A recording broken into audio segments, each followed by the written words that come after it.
सनातन धर्म और वेदों में 4 युगों की मान्यता है। माना जाता है कि सतयुग में स्वयं देवता, किन्नर और गंधर्व पृथ्वी पर निवास करते थे।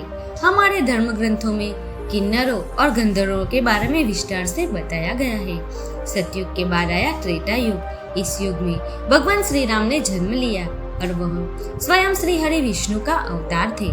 फिर द्वापर युग की शुरुआत हुई और इस युग में भगवान विष्णु ने श्री कृष्ण के रूप में जन्म लिया। द्वापर युग में श्री कृष्ण ने जिस तरह की लीलाएं रची, उनके बारे में प्रबुद्ध लोगों का कहना है कि भगवान इस लीलाओं के जरिए मानव मात्र को कलयुग में जीवन का पाठ पढ़ा रहे थे। कलयुग का कालखंड सबसे छोटा माना गया है और माना जाता है कि कलयुग में भगवान विष्णु का 10वां अवतार होगा, जिसका नाम होगा कल्कि। वर्तमान समय में कलयुग ही चल रहा है। विष्णु पुराण कलयुग के वर्णन में करते हुए कहा गया है कि कलयुग में पाप इतना अधिक होगा कि सृष्टि का संतुलन बिगड़ जाएगा।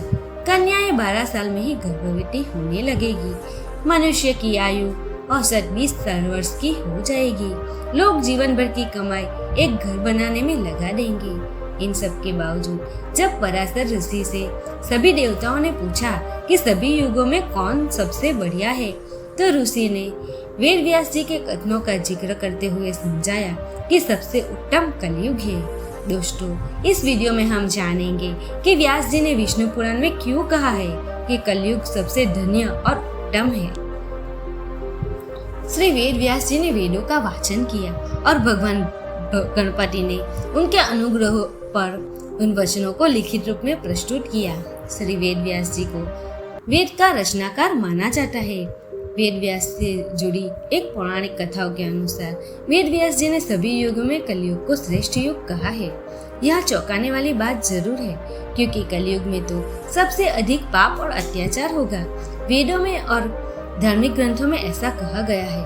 अगर ऐसा हो तो कलयुग सबसे श्रेष्ठ कैसे हुआ? विष्णु पुराण में वर्णित एक घटना के अनुसार मुनिजनों और ऋषियों के साथ चर्चा करते हुए वेद व्यास जी कहते हैं, हे मुनिजन, सभी युगों में कलयुग ही सबसे श्रेष्ठ युग है, क्योंकि 10 वर्ष में जितना व्रत और तप करके कोई मनुष्य सतयुग में पुण्य प्राप्त करता है, त्रेता युग में वही पुण्य 1 साल के तप के द्वारा प्राप्त किया जा सकता है। ठीक इसी प्रकार उतना ही पुण्य द्वापर युग में 1 महीने के तप से प्राप्त किया जा सकता है। तो कलयुग में इतना ही बड़ा पुण्य मात्र 1 दिन के तप से ही प्राप्त किया जा सकता है। इस तरह व्रत और तप के फल की प्राप्ति के लिए कलयुग ही सबसे श्रेष्ठ समय माना गया है।